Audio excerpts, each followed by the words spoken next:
Hey, comic book fans, welcome back to Comic Book Corner 2.0. And fans, you're with me, Mike Spiderslayer, getting ready to do that all important comic book review to help you determine which comics you should buy. Today, we're going to be talking about Inhuman issue number 1. That's right, fans. Marvel's latest epic begins right here. And so this was a request to actually do this review, and I didn't read the two issues leading in to Inhuman, which was the Inhumanity issues, and I don't know too much about like Black Bolt and Medusa and the Tarragon Mist and things like that, but I really wanted to give it a try and see what this was all about and what this issue really had to offer. Um, this book is written by Charles Soule, which I am a fan of. He writes many other books that I do like Superman, Wonder Woman. I read his Swamp Thing. I'm trying to think of another book that he's currently writing as well. And he writes, yeah, She-Hulk. So there's lots of books, lots of projects that he's doing, and I wanted to give this one a try. Our artist here is done by Joe Mandarina. If I said his name incorrect, I'm sorry. But the artwork is very well done here. I do love the artwork in this series. The only thing I might have is at times it seemed like the inks were a little light, and you see a lot of the pencils in here. But that's okay because I felt like that it really had that natural feel to it when you see the pencils in here, so it wasn't overdone. Here we got pictures right here of Black Bolt and Medusa. So again, really nice artwork. I really enjoyed it. It was stunning, and that in itself for me is it goes through great lengths. Sometimes you could have a decent story, not the greatest story, and weak artwork, and it just turns you off. But facial expressions in the book and everything that it provided here was really nice to look at, and I really found myself just going, "Oh my God, this is really cool." But what did I think of this particular story? It was pretty interesting because it really gives you a sum up of, you know, what the Tarragon Mist is, how it's making its approach. It's going to different parts of the country. It's hitting some random people, and it goes into this random character, this random villain that kind of looks like Beast, and I thought it was him at first.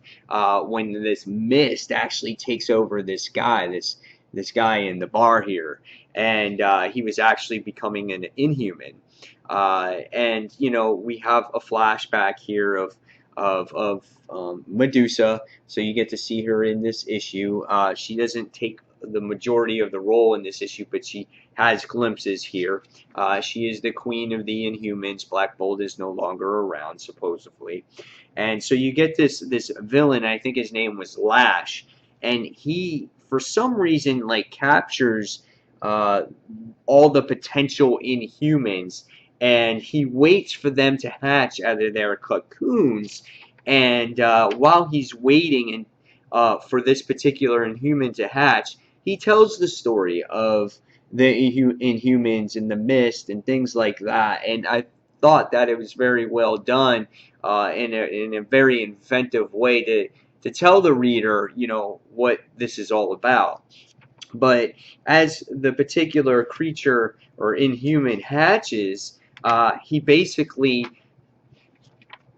our character Lash, what he does is he basically sits there and waits for them to hatch, and he pretty much fries the guy. It's like he comes out of his little cocoon, and he's just like, what? He's all weird looking and everything, and boom, just fries him, and he's just like, damn, that's crazy. And the next thing we see is we get introduced to our main character, and his name is Dante, and he has a pregnant sister by the name of Gabrielle, and his mother is sick, and you can see that they're caring for the mother. And what happens here is, if you can notice it here on the house, is you see the mist going to penetrate the house, and it actually infects the mother, who is basically on her deathbed, and you see that it also affects Dante here. So you see that as well. And they both get into these cocoons, and then who makes this appearance?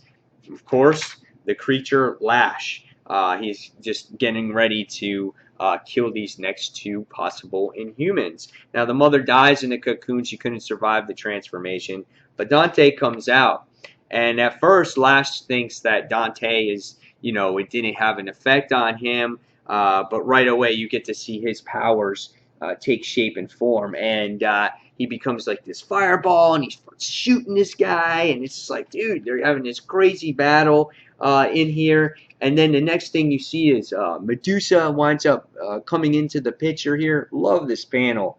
She's just drawn so beautiful. She's a great character to really look at. And, and they make her kind of dark looking too here in this particular panel. I just loved her.